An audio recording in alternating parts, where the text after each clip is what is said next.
What sleeping NFC East receiver is about to make his presence known? Is one rookie signal caller already set to give you big numbers in 2023? And how concerning is another rookie's knee situation as far as his ADP goes in current fantasy pros and FFPC drafts? Plus, 10-time FFPC league champion Jared Eisenlohr is going to join us to talk about Allen Lazard in New York, Jahmyr Gibbs in Detroit, and more. We've got a great show for you. Farrell Elliott is here. Stick around. Your high-stakes fantasy football hour starts now. Under pressure, I've seen greater men than need a lesson. Broadcast live and heard around the world, you are now watching the most entertaining hour of radio on the planet. Welcome to the High Stakes Fantasy Football Hour presented by MyFFPC.com with your hosts Eric Balkman and Farrell Elliott. The High Stakes Fantasy Football Hour is your home for analysis from the best players in the world.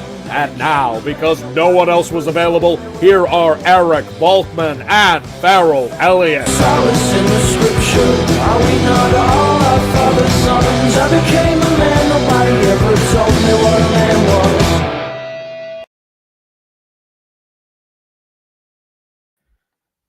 Thank you, Rob, and greetings and salutations to all you Bulkaholics and Farrelliacs. Welcome to the latest episode of the High Stakes Fantasy Football Hour presented by MyFFPC.com.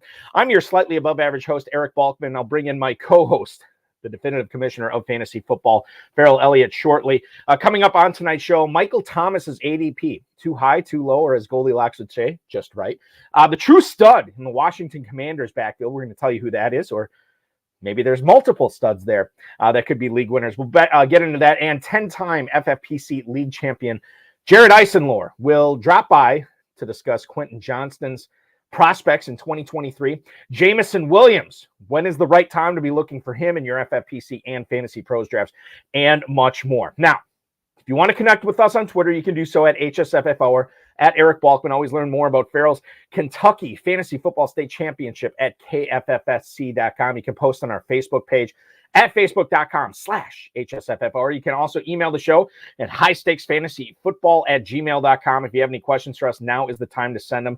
We'll try to get to all the chat room questions, all the tweets, and all the emails in the fantasy feedback segment coming on later in the show. Thanks to our audio engineer and my best friend, Bryce, and of course, our producer and mutual friend, Rob. Ladies and gentlemen, you can win $1 million in the Fantasy Pros Championship at just a $350 entry fee at myffpc.com. This is the inaugural Fantasy Pros Championship. Never offered $1 million at a $350 price point before until now. If you register by June 1st, which is another 13 days, and draft by June 15th, you're going to be able to get a free $35 FFPC league credit. If you do that up to 3 times, you'll get up to 3 credits as well. Register at myffpc.com for that.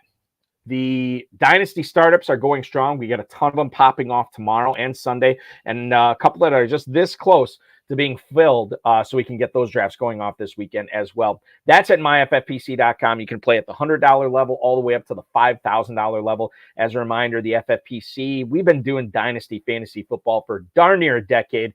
We have well over 1,300 leagues, yet not a single league has ever folded in the FFPC's history. Register for your Dynasty startups at myffpc.com. Also, time's running out if you want to get in on that early bird promotion with the 2023 FFPC main event. If you register by May 31st, 12 days to go on that, a little bit less than 12 days, given that we're going on the air at 10 o'clock tonight. You can register for that and get $100 off your first team. You'll get $300 off each additional team, as well as getting you registered for that FFPC Pros versus Joe's drawing, which will happen in the first week of June sometime. After everybody has taken advantage of that early bird promo, we're going to pick some names out of a hat, essentially, virtually or digitally, I guess, as it were. And there's going to be 42 Joes taking on 42 industry pros. If you've been following Darren Armani's Twitter feed over the last couple of weeks, you can see who a lot of the pros are that are going to be participating in this. And each of those 12-team leagues, there's going to be 7 of them. Whoever wins each one will get a free FFPC main event in 2024 and can compete for a $1 million grand prize. So make sure you are registering for the FFPC main event so you can get in that drawing. That's at myffpc.com. FFPC Best Ball Tournament and the Superflex Best Ball Tournament are off and running. $125 entry fee will get you in the running for a $200,000 grand prize in the best ball tournament. Just $35 will get you in the running for a $50,000 grand prize in the Superflex best ball tournament. Those you can both register for at myffpc.com. If you'd rather play in a closed 12-team league, totally up to you, and that's cool. myffpc.com is your home for that. If you got $5, you got an Abe Lincoln on you, we have a fantasy football draft for you. That's at myffpc.com. Remember to like this video, subscribe to the channel, comment on this airing tonight. Of course, share it and get notified on all future broadcasts so you never miss anytime the FFPC YouTube channel goes live. We do every Thursday night, we do every Friday night, and obviously as we get deeper into the summer, we're going to have a lot more best ball coverage, live draft coverage. We've already done some of that so far this year with Genesis and Revelations. Obviously, Aiden LaCorey and Dave Terpoli did a FFPC best ball tournament live coverage. We're going to get some Fantasy Pros live draft coverages, as well as maybe a main event or two. That is all coming up this summer on the FFPC YouTube channel, which you're watching right now, youtube.com/FFPC Fantasy. Let's bring him in right now. He's waited long enough, ladies and gentlemen. You check out his Kentucky Fantasy Football State Championship at KFFSC.com. The definitive commissioner of fantasy football, Mr. Farrell Elliott. Farrell, welcome in, man. Hey, Balky, thank you. I'm coming in via my Android phone tonight as some connectivity issues with my laptop. Balky, I think you do such a wonderful job introducing the league every night, and you do it fresh, and you do it off the cuff, and you talk about our beloved Dave Terp, and now Aiden joining him. Farrell was just giving me a great... Oh, no, we froze up. Where'd you go? Oh, goodness, Balky. But you look good frozen, Balky. You got the beard, you got the hat, and you know, if you were going to be frozen in time, this is how I would want you to be. You know, to have this expression on your face. But what happened? I'm hitting stuff, and I don't know if you're there or not. It's just one of those kind of days for me. Hey, you're back. That might have been.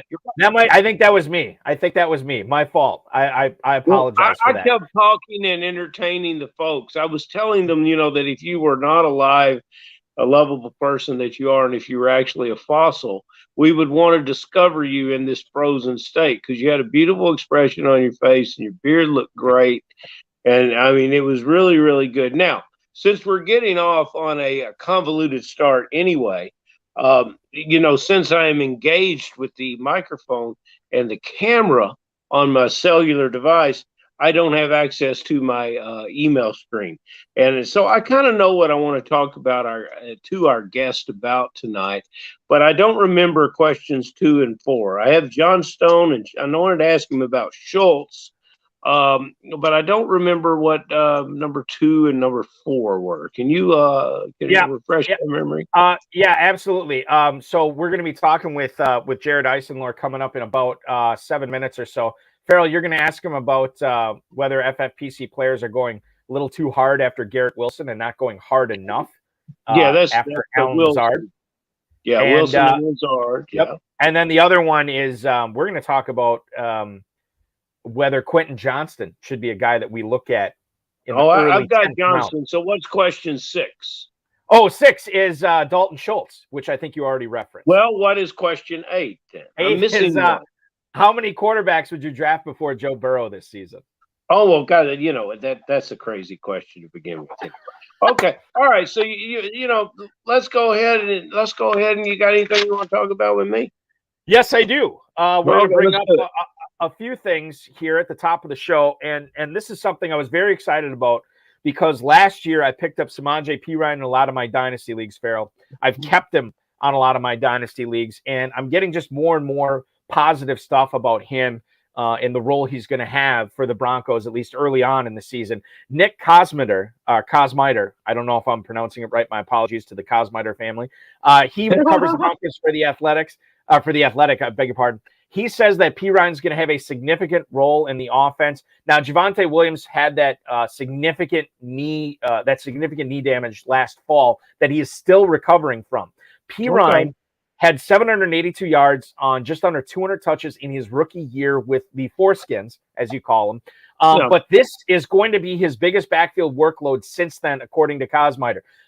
Quote, he should be a fixture in Denver's offense, regardless of Javonte Williams' health. That's interesting. And if we look at his new head coach, Sean Payton, he has had a history of slicing up that backfield amongst, 2, 3, sometimes 4 guys. During Payton's 15 seasons as the head coach of the Saints, the team's second leading rusher had more than 95 carries in 11 out of those 15 years. Quote from Payton, "We signed P. Ryan because we knew he was durable and reliable. We felt like we got another solid runner who's built in a strong way. There are a lot of things he does well. When we signed him, there was still uncertainty with Javonte Williams." So now the thing that we have to talk about here, Farrell, is how significant is Samaje Perine going to be this season? I'm of the opinion that when you look at Javonte Williams and how serious that knee injury was, I think we're hearing, sort of the right things about Williams. I'm of the opinion that this guy is not going to be ready at the start of the season. I don't know if he's going to be right all season long. And I think Perine, at worst, is going to work into a 1B in this backfield. Now, maybe this is rosy on my part. I'm looking at through my orange and blue colored glasses with Samaje Perine this season. But the dude is running back 31 going in the early 9th round of the FFPC Best Ball Tournament. I think that's too low. I think he is a player in this backfield, and I'm very excited to draft him at that spot. Okay, and I can get aboard with that, no matter what Williams' health is. Let's talk about Williams first real quick. Here's a player that we're going to need to look at in the preseason. That's what Williams is probably doing. He's probably saying, my knee's feeling good. I feel like I'm making progress. I want to get in a game. I want to really feel it in a game. And then, I want to feel it in a league game. And he'll get confidence. It'll build confidence as soon as he gets hit a few times.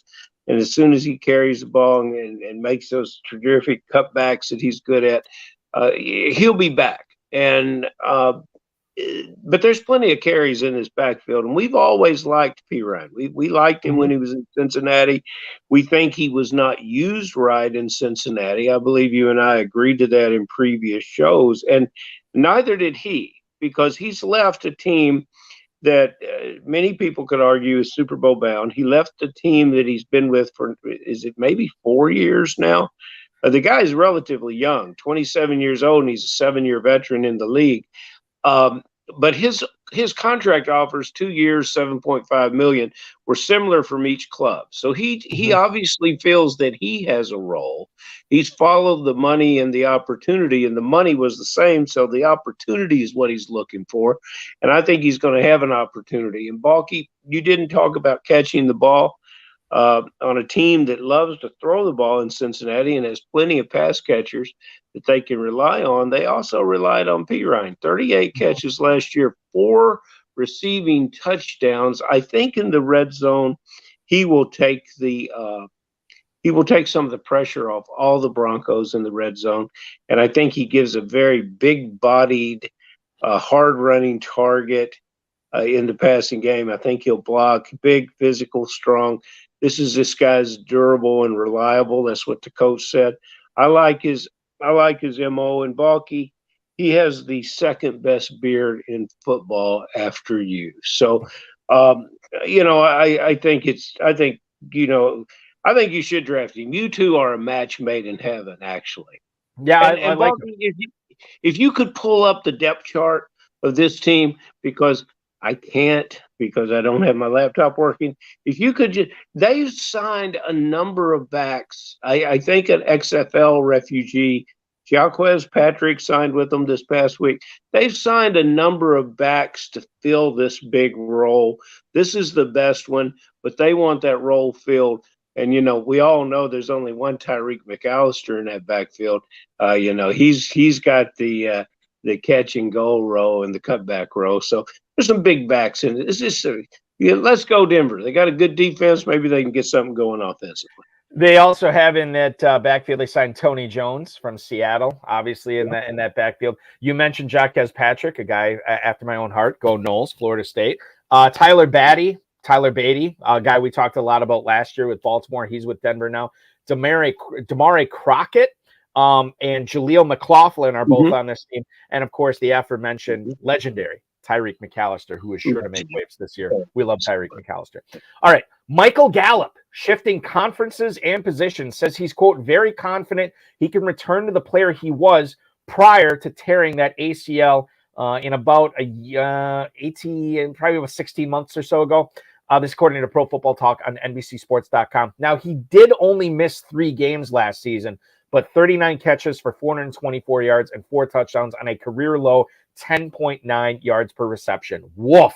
Now, Gallup did say that last year his knee did feel sore at times, but he feels springy again. He's 27 years old. He had an 1,100-yard season in 2019 and had 840 yards in 2020. Mike McCarthy has said that Michael Gallup is going to be featured more, but CeeDee Lamb is there. Obviously, Brandon Cooks is there as well. And McCarthy wants to institute an offense that is probably going to give his defense a little bit more of a chance to rest. That was part of the reason that Kellen Moore moved on from Dallas to Los Angeles. That could limit Gallup's upside as well. But Farrell, as we look at the FFPC Best Ball ADP, shout out to Darren Armani, FantasyMojo.com, at FantasyMojo on Twitter. This is where we get all our FFPC ADP that we quote on the show. Michael Gallup in that format, wide receiver 71 at the 1606. He's basically free right now. I like that, taking a guy like Gallup in the 16th round, because not only could he have a big season, but he looks like a spike week type guy, which is what you want as you're trying to win a 6-figure grand prize. Are we talking this player for best ball? Yes. Are we talking best ball? For best ball, if you're stacking Cowboys, I can live with it. The problem with the best ball for this player and these spike weeks, he's got to play 2 games against the Eagles, the secondary. And, as far as I'm concerned, that's the best secondary in the game. He gets the Commanders twice. That took a first-round defensive back out of Mississippi State, and they played well in the secondary last year. Now, okay, so when he plays the Giants, you can expect a big game. There's things I would like to do differently in best ball at this point in time, after I've been able to evaluate some of the rookie receivers who could be playing better at the end of the year during the bye weeks, now that I know their landing spots. And there's good landing spots. You don't have to get the name guys that are going around 8, 9, and 10. You can do a little. There's some guys we can get to in these rounds too. So I think Gallup's best ball is behind him. But if people want to keep taking him in the 16th round, you can't argue with it, Balky.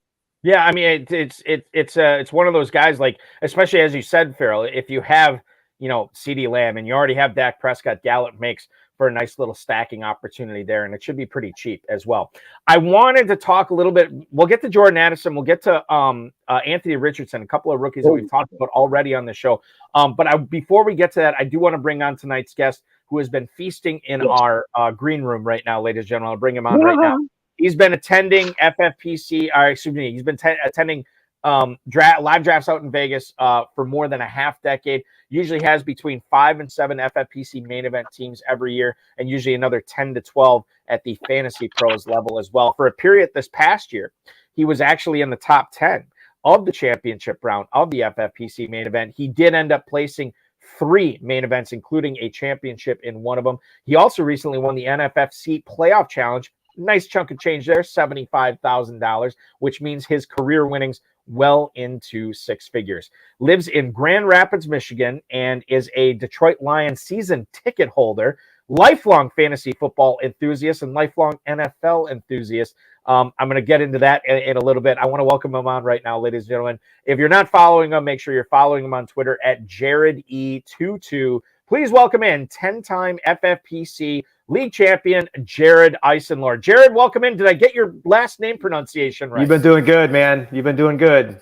Good. Excellent. Did you wear that Packers hat on purpose for me? Okay. No, here's the thing. So I was going to tell Farrell about this.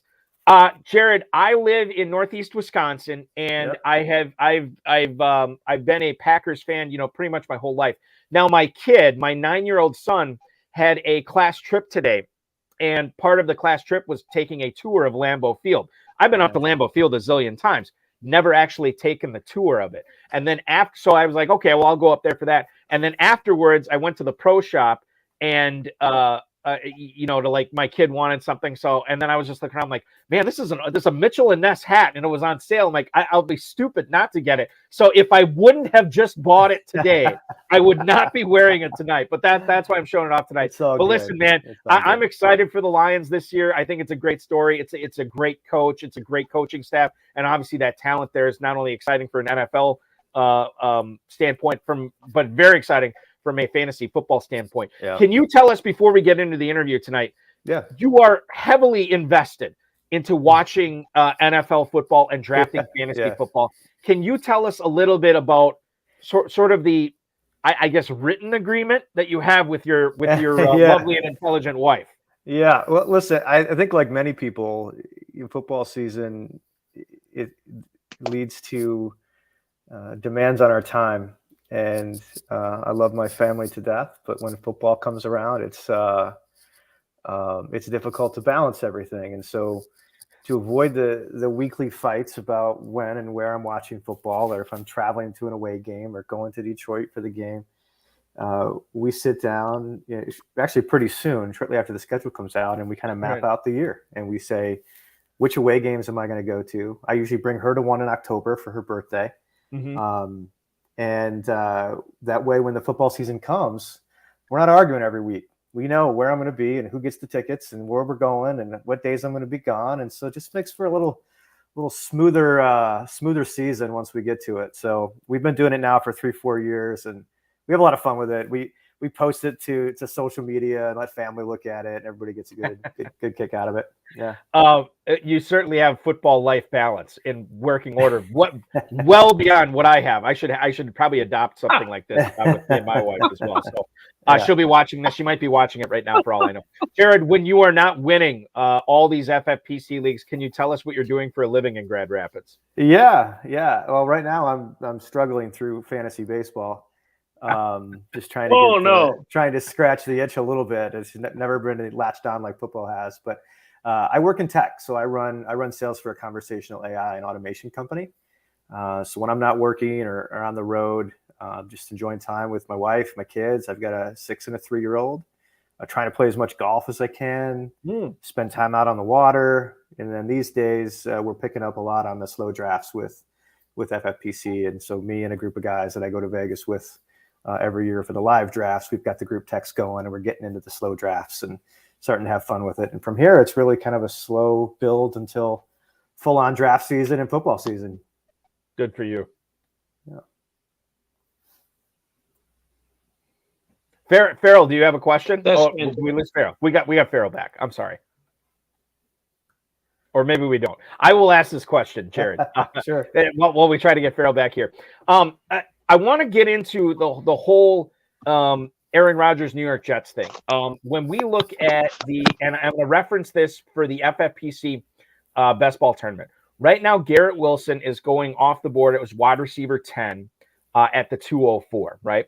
Now, you would think that Allen Lazard is going to be the number 2 wide receiver in that offense, yet he's going wide receiver 51 at the 11-10. He's basically going 9 rounds after Garrett Wilson. No quarrel for me that Wilson's the better receiver. But are people maybe being too aggressive in drafting Wilson and not being aggressive enough in drafting Allen Lazard? Yeah, I mean, I think for sure, like having Lazard there is going to take away from Wilson. I think, like you said, Wilson is younger, certainly a far more talented wide receiver. He'll finish the season leading the Jets in just about every statistical category as long as he stays healthy.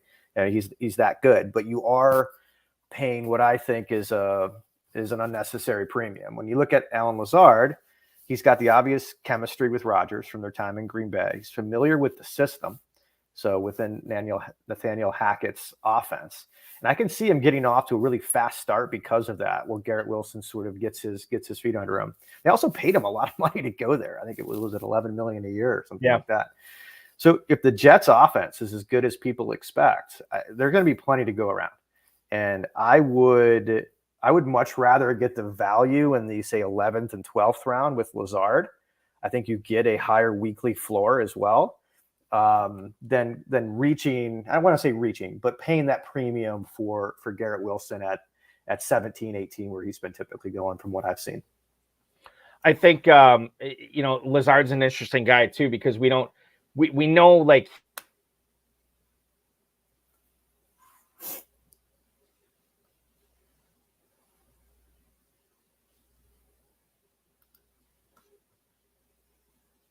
Did we lose you, Blocky?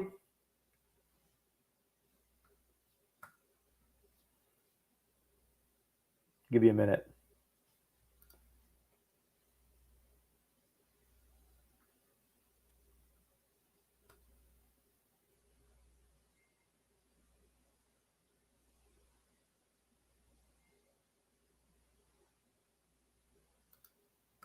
Jared, I apologize. We're both having massive internet issues tonight. I don't know what. Good. I didn't know if I just No, on my own. You're good. You're good. Let me ask you this. We talked about the Jets. Let's talk about the Green Bay Packers. Christian Watson is going as wide receiver 23 in the FFPC best ball tournament right now.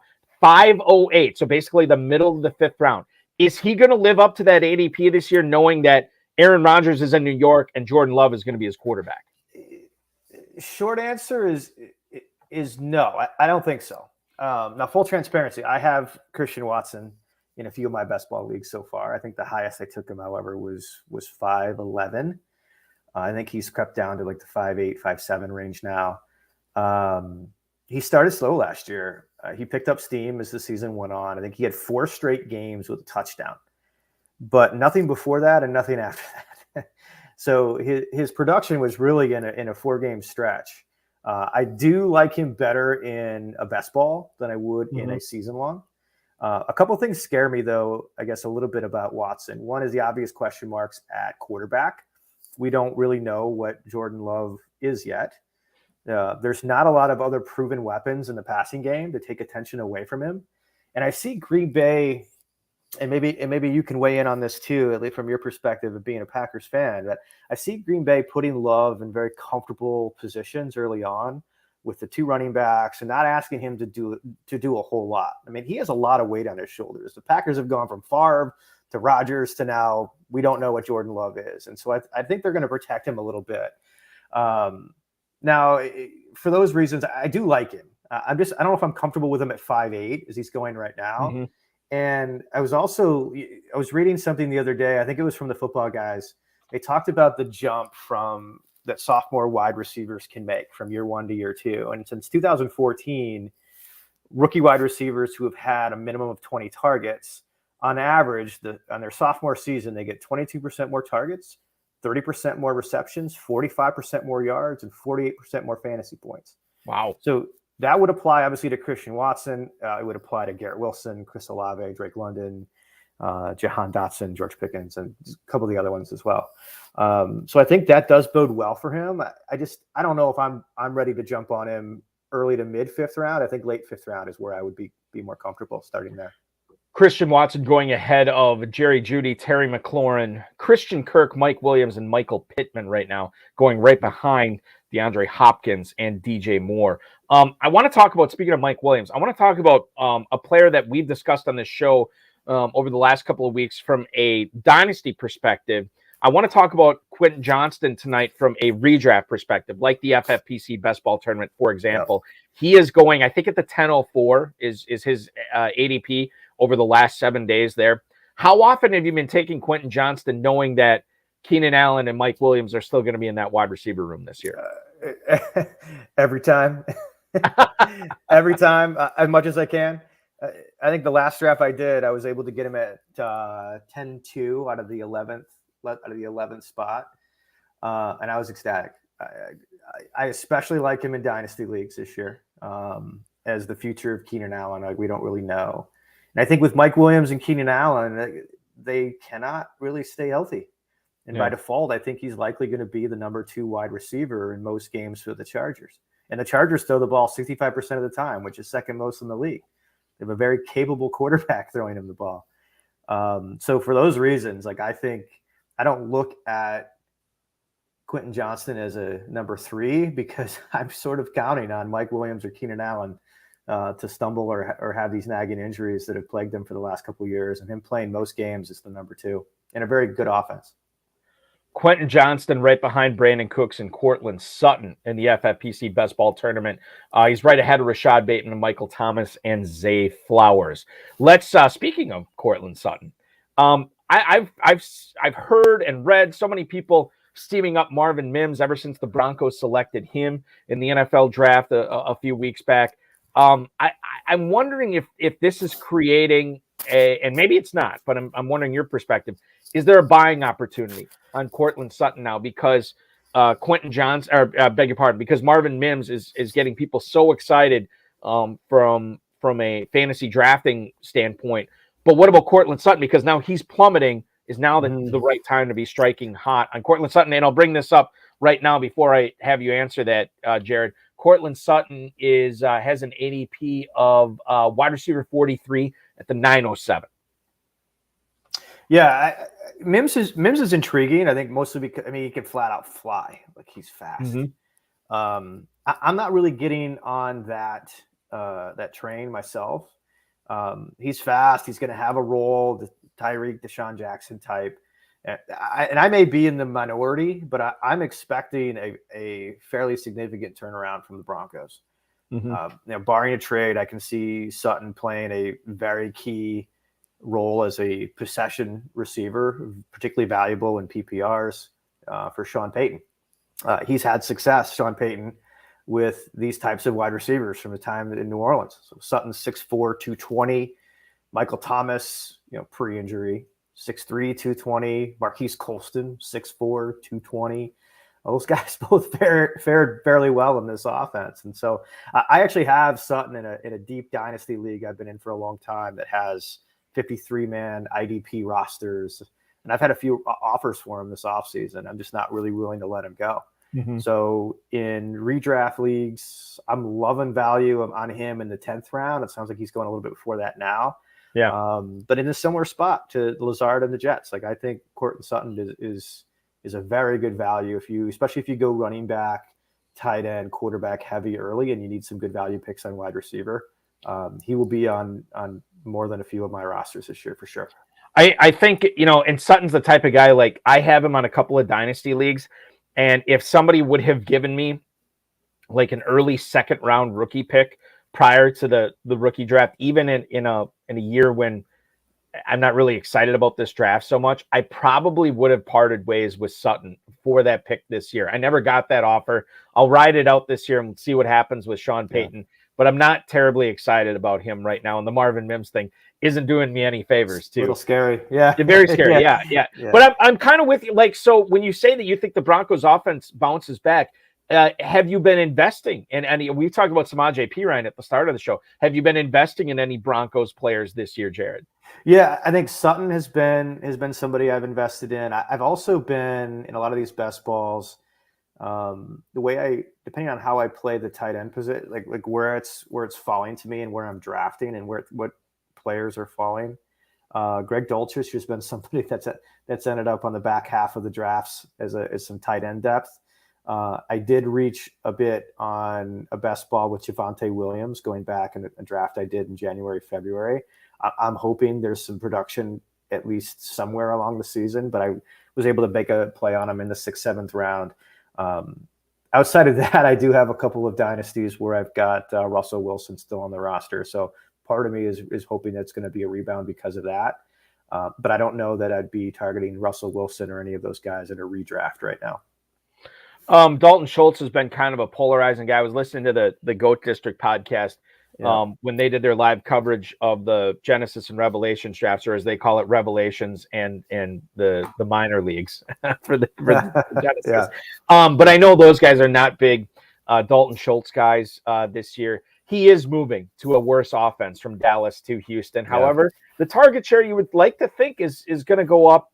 Is he still in for a good 2023 this season? And I'll tell the viewers right now, too. Dalton Schultz in the FFPC Best Ball Tournament has an ADP of tight end 13 at the 903. Right behind, he's been surpassed by Dalton Kincaid. But Dalton, back-to-back Daltons. Wow, that is weird.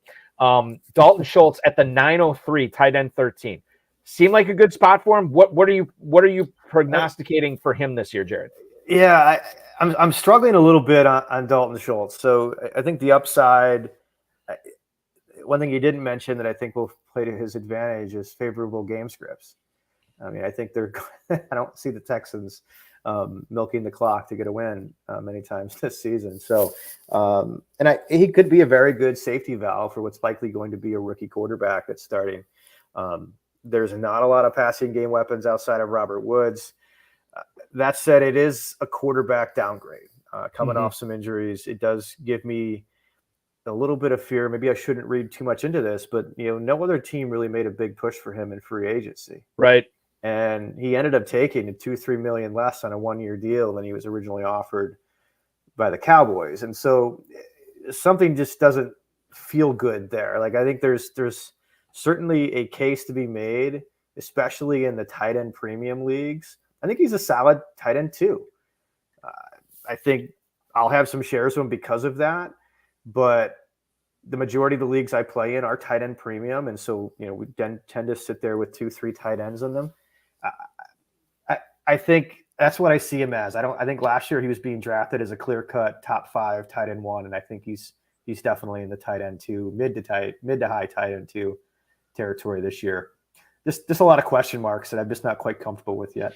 Yeah, he's going Chiga, as far as tight ends go. Njoku, Okonkwo, and Kincaid are going right in front of him. He is comfortably ahead, I would say, about a round and a half plus ahead of Greg Dulcich, Cole Kmet, and Juwan Johnson. So that's what we're looking at as far as Dalton Schultz goes. That tight end drop off is big. I mean, it's huge. It falls off a cliff after a while, and so in some cases, I think the ADP for Dalton Schultz might even be inflated because people are having to reach because that cliff is coming.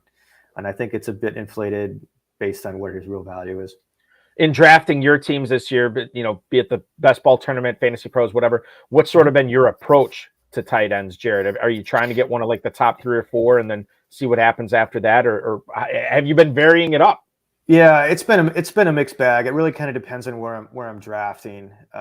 It's nice to have one of those top 3 or 4. I'm not big on Kelsey necessarily this year, and we can get to more of that in some of my fades. But if you're in a position to grab one of those studs, and it's a late first round, early second, like it certainly can be justified. But I think there's enough value when you get down into the Hawkinsons, the Goddards, and things like that, where you don't necessarily need to jump, because when you build a roster around a tight end, it tends to really leave a lot of holes at the end. And I think it's something I've struggled with. I think I would say I like to have the tight end on my roster within the first 5 rounds.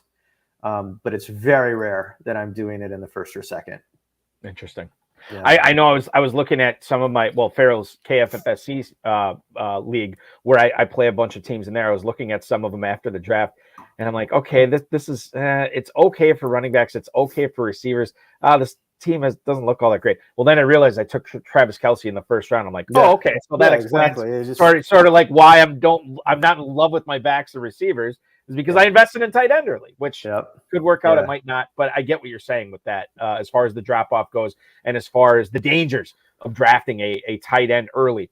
Speaking of tight ends, everybody has been and I was talking with Bradley Stalder, was on the High Stakes Fantasy Football Show with me last night on the Better Sports Network, and we're talking about rookie tight ends and how everybody's, especially from a dynasty perspective, we're all excited for Mayer and Kincaid and Laporta and Musgrave and Kraft and all of Schoenmaker and all these other guys. But we tend to overlook some of the tight ends from last year, because last year was such a horrible tight end class to this year. It's an awesome one. But what about Trey McBride? A guy that is now coming into his second year in the league, started to flash a little bit at the end of the 2022 season. We don't exactly know what's going on with the quarterback situation there because of Kyler Murray's injury. But Jared Eisenlohr, tight end 24, is Trey McBride right now at the 1408. I'm into him at that spot. If I'm trying to win a 6-figure grand prize, he is the type of guy that could not only have spike weeks, but really help you out for that low of an ADP. Yeah, I'm with you. Very interesting player this year. Highly touted coming out of Colorado State. Fairly boring rookie year until the end. He came on strong, coincidentally, after Murray's injury. But probably because McCoy was tall enough to see over the line and hit him down the seam. But tight ends don't typically start strong anyway. Jared, let me bring this up. Is there something to be said for Kyler Murray throwing to Zach Ertz, most of the season, and then McCoy working with McBride, who was kind of a backup, right? Yeah. And then he was kind of zeroing in on that guy in practice, and then all of a sudden, hey, McBride's playing out there because Ertz is hurt. McCoy's out there because Murray's hurt. And there might be something to be said for that connection there and really helped them along. It's a great point. It's a great point. And that could be the case. I think the list of tight ends who have broken out in their second year is long. I mean, the obvious ones, Kittle, Hawkinson, come to mind right away. Like, they doubled their production across the board. And I think the most similar comp for Trey McBride from a statistical standpoint was Mike Gesicki. Gesicki's rookie stats were eerily similar to McBride's. In his sophomore season, it turned into 51 catches, 550 yards, and 5 touchdowns. I mean, you're not going to break the bank with that, but that's decent production. And I could see a similar stat line for McBride being the floor. And I think it's a very respectable tight end too. The quarterback play is going to be questionable. Hopkins' future in Arizona certainly is in doubt. There's likely another situation where you're going to have very favorable game scripts throughout the season in a pretty high-flying division, no less. And so I'm fairly high on Trey McBride. I'll have quite a few shares. He'll be well owned for my teams for sure. Yeah, just going way too low. I mean, you look at some of the. I'll just list off a few of the tight ends that are going ahead of Trey McBride. You have Dawson Knox, who obviously he was neutered a little bit by Dalton Kincaid. Mike Gesicki is going ahead of him. Michael Mayer, Gerald Everett, Irv Smith, Juwan Johnson. I mean, all those guys are going ahead of Trey McBride, and some of them significantly further ahead. And you could get a guy like McBride late. That makes a lot of sense. We don't often talk quarterbacks on this show, Jared, but I'm going to ask you a quarterback question now, just to kind of get your feel on how well the wisdom of the crowd is dialed into this. According to the Fantasy Mojo ADP for the FFPC Best Ball Tournament over the last week, Patrick Mahomes, Josh Allen, Jalen Hurts, Lamar Jackson are the top 4 quarterbacks off the board. And then it's Joe Burrow at quarterback 5 at the 403. When you're drafting quarterbacks, and maybe you can get into your philosophy of drafting quarterbacks when you only have to start one in a non-superflex league, your philosophy of drafting quarterbacks, and is Joe Burrow as the QB5 correct? I don't think so. I think I would draft Hurts and I'd draft Mahomes over Burrow. And I think that's the list. I think it goes to Burrow from there. Just real quick. Let me interrupt you. Sure. Why is it Burrow ahead of Allen, and why is it Burrow ahead of Lamar Jackson for you? Yeah, I think the philosophy in drafting quarterbacks has changed quite a bit as like the mobile quarterback is coming. You're getting like half quarterback, half running back. And so the value of those, like a Jalen Hurts and then a Lamar Jackson, if you're comfortable with the style and the offense and the injury history, there's certainly a very, very high ceiling that you can have with those quarterbacks. I think when I look at Burrow, his weapons are returning. There's big question marks in the Cincinnati running game too. I mean, they've lost P. Ryan. There's questions around Joe Mixon. The offense is really going to live and die with Joe Burrow. I like the addition of Irv Smith as well at tight end. I think that's a nice addition for Cincinnati. And that he's about to get paid. I mean, I'm curious to see what this contract's going to be like when it comes to Joe Burrow. I would put him and Josh Allen very close. For me personally, I'm going to wait. You're having to pay a lot higher premium for Josh Allen. I'd rather wait a round or two and get a Joe Burrow, who I feel is going to be, from a consistency standpoint, just as solid as Josh Allen. That's my personal preference. From a quarterback standpoint, it's one that before the running quarterback who could put up 45 points a game on any given week, I was a big proponent of waiting, getting in that 6th, 7th, 8th, sometimes in 10th, 11th round for my quarterbacks. I think if you're not in a position to get one of those top 2 to 3, I'm waiting, because when you think about it and you start to peel it back, like when you get down into some of those mid-tier quarterbacks, the difference isn't that great. It just isn't. And so I have targeted Hurts a few times, and that's left me similar to what when you draft your tight ends early, you just feel like there's holes everywhere else. But you know what you're getting with Hurts. He's a solid week over week. His injury, his history is quite minor. He had a couple of hiccups last year. He's a tough guy, and he can throw and run. Like he can equally do both. And I think those are the kind of guys that I want, who can put up those 40, 50 point games, but you're going to get 25. And that's important to me. The offense should be elite again this year. You know, like there's just so much, that we talk about the Bengals offense. Oh, you look at this, Jamar Chase is going as wide receiver 2 right now at the 103 on average. T. Higgins, wide receiver 14 at the 306. I mean, obviously they still have Tyler Boyd there. The offensive line is improved. Mixon, we think is still going to be there. We'll find out. But if he's not, Chase Brown is going to be capable as well to handle a significant portion of the workload. And then you have, I already mentioned Higgins. So it's like all these weapons here. It's a great offense. Why not take Joe Burrow a little bit higher? Yeah. I think there's a lot to like about that. You can't fault somebody on Josh Allen there either. I think personally, I would rather. It's a personal opinion, personal preference. I'd rather have Burrow in the 5th than Josh Allen in the 3rd. Yep. Totally get it. I want to get to some listener emails, and Jared, I handpicked these tonight because we have hardly talked any Lions football yet. We're going to talk. Oh, good. Nice. I like it. Rocky in Morristown, New Jersey. Who's the better value in the Detroit backfield? Jahmyr Gibbs or David Montgomery? Now, I will tell everybody this: as far as the value, or as far as the ADP goes for these players, Jahmyr Gibbs is going off the board as running back 12 at the 307. David Montgomery, running back 26 at the 612. I don't think you'd want both of these players on your best ball team, Jared, and I don't want to put words in your mouth, but I'm assuming that if you can only have one, is it Gibbs or is it Montgomery? Yeah, I'd probably take Gibbs at the end of the 3rd. Is probably where I would go. Because he's a potential league winner and just is the more explosive player. Okay. Yeah, and it kind of depends on the league you're in. Like when you're going for these best balls or you're going for these big tournaments, you can't just fall in line. You can't just say you can't take the conservative path.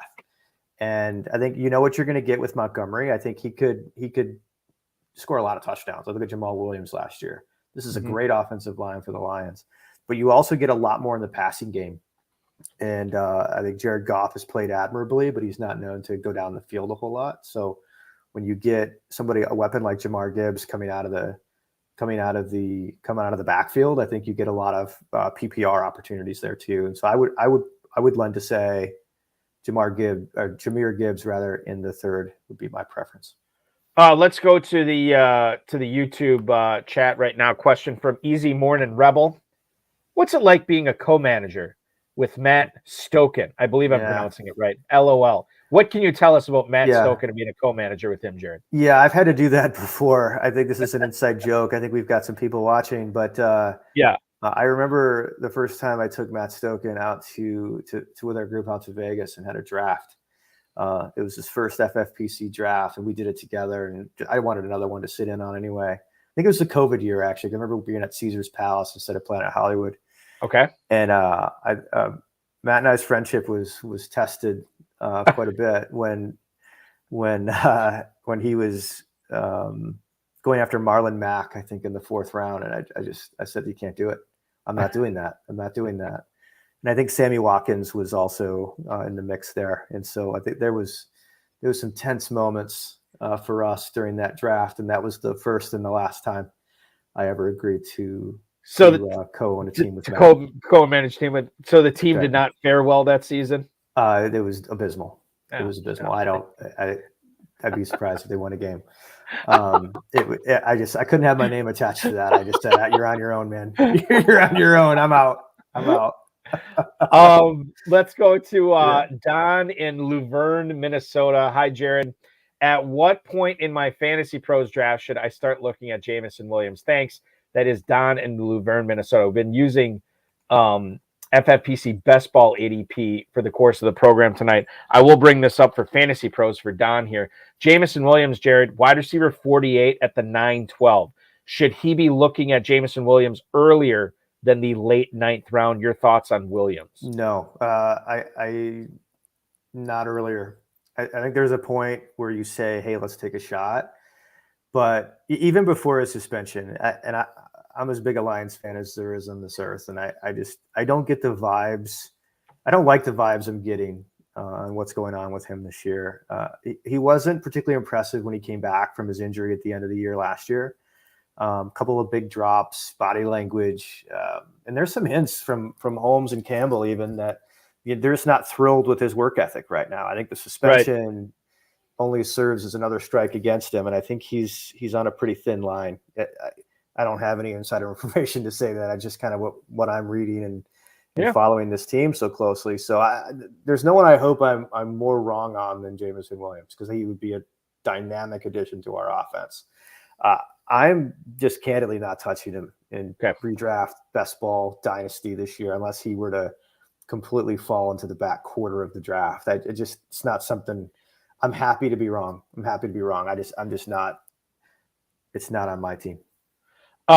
Jared, if you can't tell, with technical difficulties are preventing Farrell from rejoining us tonight. So it is just problem. You and me the rest of the way. Good. I figured you'd be cool good with to this. See yeah. Last time I saw you didn't even have a beard. Like it's been, no. Like, well, the next time you see me, I probably will not have a beard. And that'd be my guess. There's a non-zero chance of anything, but we'll see what happens. I want to get into a couple of things I wanted to get to in the first segment of the show tonight. We didn't get a chance to because Farrell and I were blabbing too much. But I want to talk Jordan Addison here. He is now under contract with the Minnesota Vikings. Obviously, he was awesome at Pitt as a freshman in college. 1,593 yards, 17 touchdowns in 2021 with Kenny Pickett throwing to him. Then he gets Caleb Williams throwing to him last year. Caleb Williams, who won the Heisman Trophy last year. His numbers took a hit. My question to you, and this is a guy I've kind of, for better or worse, stayed away from in my rookie drafts, because I just don't know what the upside is when he's playing opposite Justin Jefferson. I know there's a couple of different ways to look at it. Yep. You can look at it like, Jefferson's all the coverage is going to roll to him, and Addison's going to have this single coverage and he's going to be able to destroy who's ever covering him. I'm looking at more to the standpoint, like the Vikings aren't stupid. They're going to pepper Justin Jefferson as much as they possibly can, and Addison will not get a high target volume.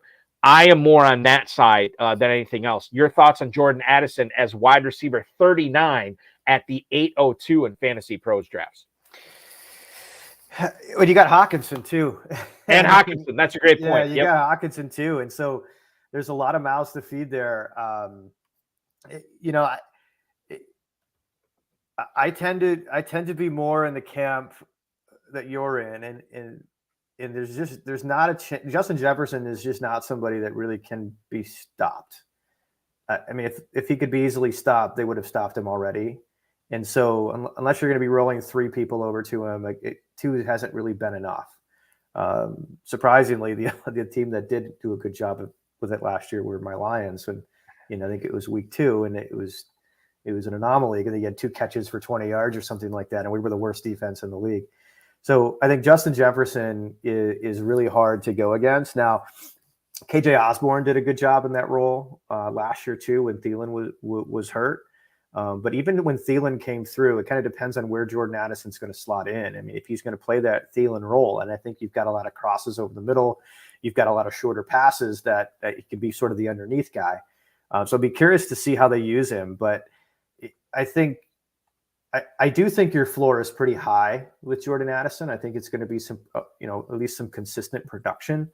But I don't see him as what you called with Jahmyr Gibbs, like a potential league winner. I just don't see that with him. Right. That's my opinion. That's a great point, and I think it's a great point because I agree with it. It sounds like right. We're in our own echo chamber here, that's agreeing good. with each other. The thing is, like when you're, and I don't want to, you've drafted a ton of these best ball drafts too, Jared, where you're trying to find these guys that can really give you these spike weeks that can outperform their ADP. Yep. And I don't necessarily see it. And I'll give you the FFPC best ball ADP right now for Jordan Addison. I think there's better ways to spend a draft pick in the mid-8th round, which is where he's going. Jordan Addison, wide receiver 39. Look no further than guy right above him in James Cook, a guy that, maybe he's nothing in Buffalo this year. Maybe he's huge. You never know. Kadarius Toney going 2 spots ahead of Jordan Addison. I could definitely see Kadarius Toney getting a top 10 wide receiver season, much more so than Jordan Addison. So these are, that's the thing. It's like you want to look for these guys with the spike weeks and the high ceiling. And I think there's better ways to utilize, at least for a best ball tournament, better ways to utilize a mid-8th round pick. Okay. One other thing I wanted to get to before you tell us targets and fades here. The Kokomo Tribune's George Bremer, who has been out watching Colts practice, said that the coaches for Indianapolis have been pretty impressed by Anthony Richardson's pocket awareness. Quote, Richardson's not quite as raw as he's sometimes been portrayed.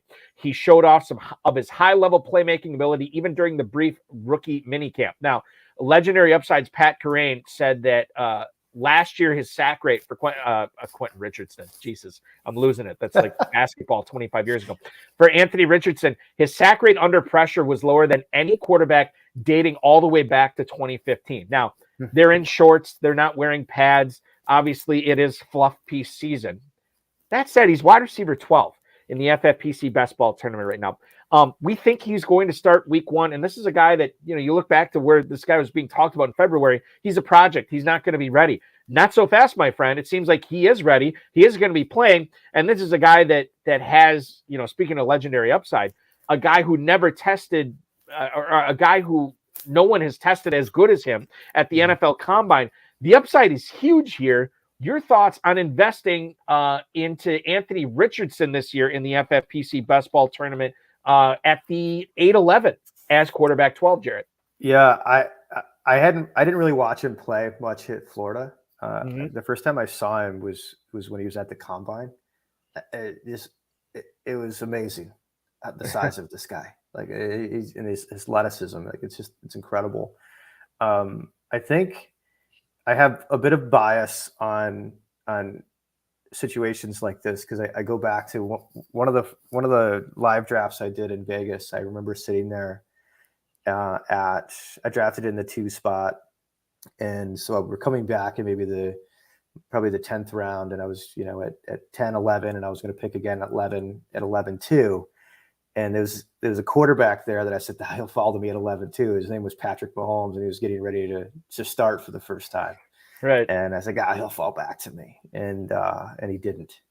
And I watched Pat Mahomes that whole year just tear up the league. And I think that would have been a very profitable year for me if I could have gotten Pat Mahomes. And so part of me is that FOMO of somebody like Anthony Richardson. The only thing that scares me when I look at it, though, is just the weaponry. Pittman, it's a running back heavy offense. It's a decent offensive line. When you look at the coach there now, is it Shane Steichen? Yep. From Philly. Yes. If he deploys him like he did Jalen Hurts, he could be a dangerous man. I don't have him right now as a QB1 anywhere. I've got him as a backup in that. I think more than the 9th and the 10th. Maybe it was the 8th. I can't remember. But he could be a league winner. It's very rare that a rookie quarterback turns into that, but he's one of those guys. Like it's got Cam Newton in his prime written all over it. He's big. He can run. If he can throw, and he's got the pocket awareness, which one of the listeners here is saying that they're talking about. Yeah, I could see myself trying to make sure I've got a healthy stock in Richardson. You know what's interesting too is like, and I fall in this trap too. Like, oh God, I don't want to invest a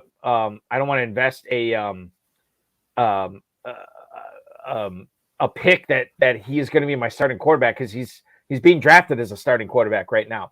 But like I could if I decided to do that, get Richardson at the end of the 8th round. It's not like he has to be my only quarterback. I mean, Smith, Aaron Rodgers, Wilson, Goff, Tagovailoa, Daniel Jones. I mean, Jordan Love, Derek Carr, all those guys are going below him. So like you could pair him up And if it doesn't work out for him, then at least, you have these other quarterbacks that you could go with. So I think there's, and that helps, accentuate the upside, because if he is big, you have that cushion in case he's not big, and it's going to be unbelievable if he does come. Yeah, and I think that's the best practice for any rookie quarterback. You just don't know, until you get punched in the mouth or taken to the ground, like how, what these quarterbacks are. And so if you're going to go on one of those high upside guys, like somebody like a Derek Carr, it's a great person to kind of pair him with, because you at least have a capable quarterback with good weapons that can carry you, especially in a best ball. I want to get because we're wrapping up things right now, and I have not, and Farrell normally asks this question, but I'm going to ask it tonight. A player that you are fading early in drafts, I believe we'll get into Travis Kelce here a little bit, as well as a player that maybe you've targeted, and it doesn't have to be targeted early in the round, in the early rounds. It could be a mid or a late round player, but a player that you're trying to target and get on as many teams as you can. Yeah, as far as starting with the fades, I said it last year, and I live to regret it. I can't really go back on it now, and so I'm just going to kind of stay with the same guy. I think Travis Kelce, he's going to be 34 during the season, and his age has to catch up to him. And I'd rather get out too early than get out too late. I guess kind of where I'm at with him. I still see him getting drafted in the first round, and I'm just not there. I'll be surprised if I end up with anything of Travis Kelce this year, just based on where he's getting drafted. And I may come back and regret that again next year, because he goes for 80, 1,200 and 10 touchdowns again. Right. Yeah. As far as people I'm targeting, I think early on, thinking third, fourth, I'm all in on J.K. Dobbins. I think, assuming he stays healthy and all signs point to he will be, the Ravens' new offense historically has shown that they utilize running backs out of the backfield. I'm trying to get him in the third round wherever I can. Other obvious targets for me are Amon-Ra St. Brown. I think I see him going at the turn, the 1-2 turn a little bit right now. I think that's probably a little too high for me.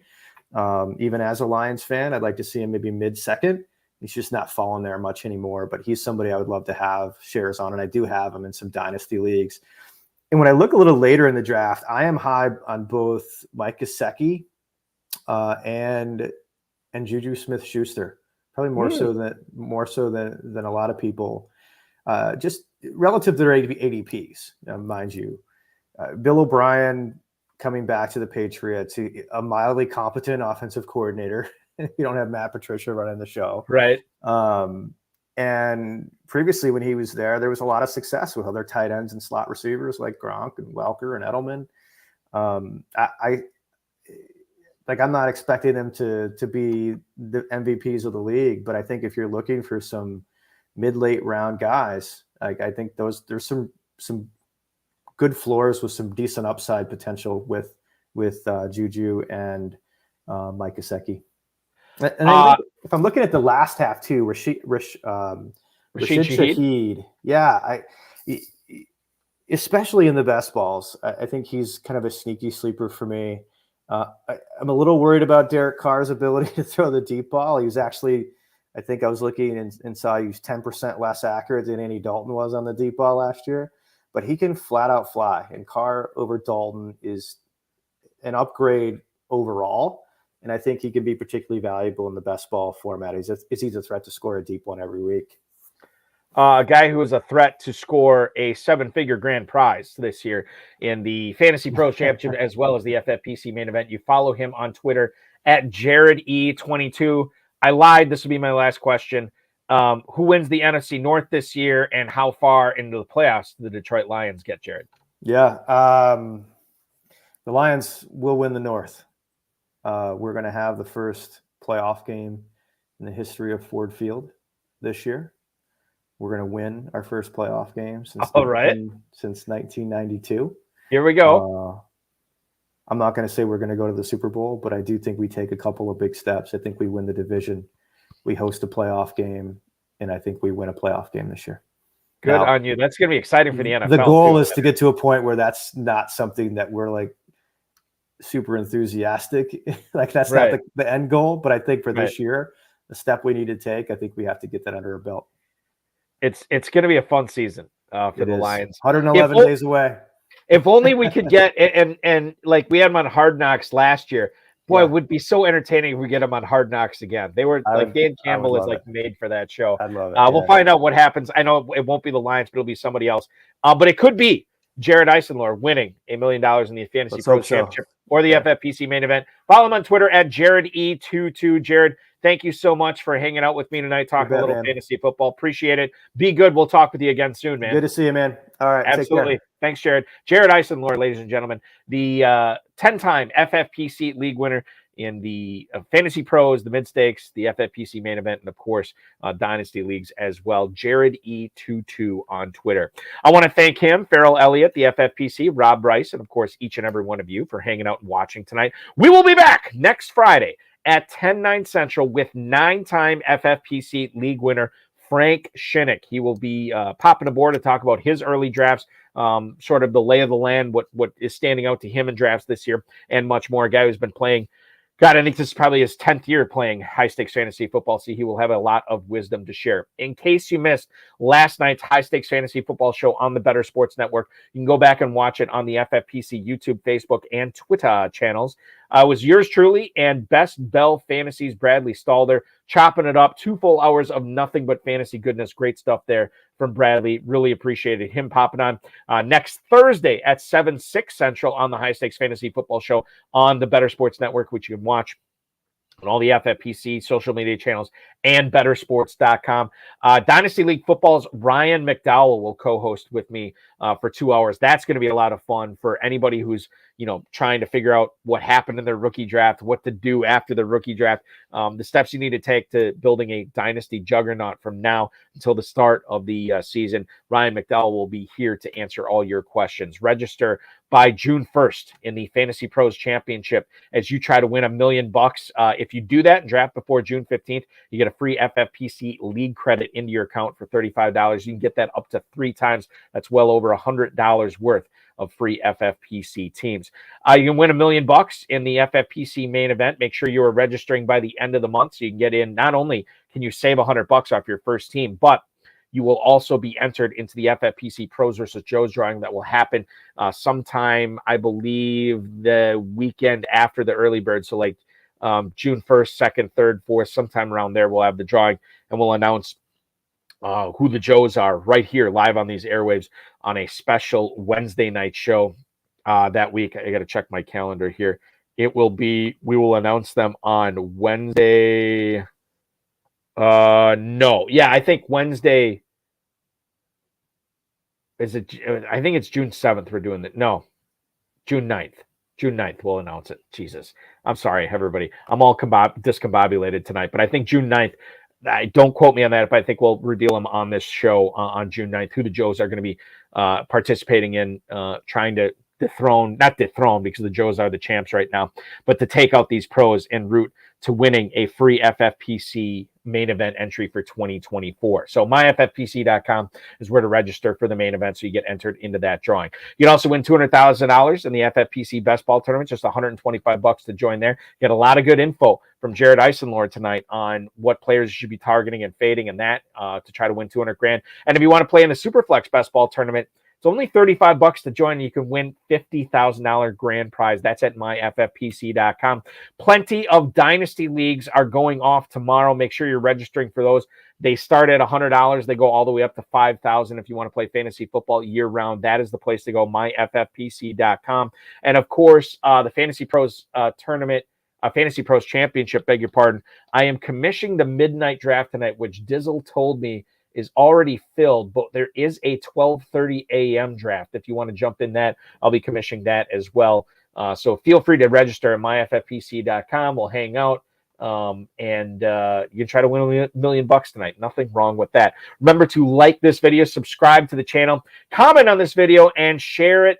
Get notified anytime we go live on the FFPC YouTube channel, which will be Thursday at 7/6 Central with myself and Ryan McDowell on the High Stakes Fantasy Football Show. I appreciate each and every one of you for watching tonight.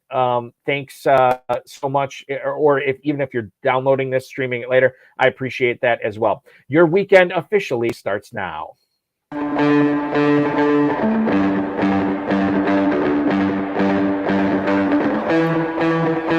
This has been another episode of the High Stakes Fantasy Football Hour presented by myffpc.com. It was broadcast live and was watched around the world. Balky and Farrell will be back next week with more analysis, more interviews, and more advice from guests much smarter than they are. Thanks for watching, and we'll talk with you again next week. Say this too. I was telling this earlier in the show. I was at Lambeau Field today, and it was my second time I got to go on field level. I was at field level for a Packers-Seahawks playoff game, I think about 4 years ago, and they say don't touch the grass. What was the first thing I did during that playoff game? Touch the edge of the grass. Got yelled at by the Packers security. And the Packers tour guide that we had today told all the kids, all the parents, whatever you do, do not touch the grass. We don't want you touching the grass. No less than a dozen people went out and touched the grass. That's just the way we behave in Northeast Wisconsin. That was kind of funny. Also, ironically enough, when I was at Lambeau Field, they had the NFL Network on, and I happened to see that Jim Brown passed away today at 87 years old, a guy that we just don't have enough time to talk about the impact that he's had on the NFL, social activism, and, of course, what he did in Hollywood as an actor. Was in a ton of great movies. Any Given Sunday, Dirty Dozen, the list goes on and on. But a guy who is truly one of the greats, one of the pioneers for the players in the NFL, one of the pioneers for a lot of stuff, sociologically speaking, too, and as far as how our culture has evolved today from when it was when he was at the peak of his powers, playing in the NFL, just a short 9-year career. I think Barry Sanders quit after 9 years, retired.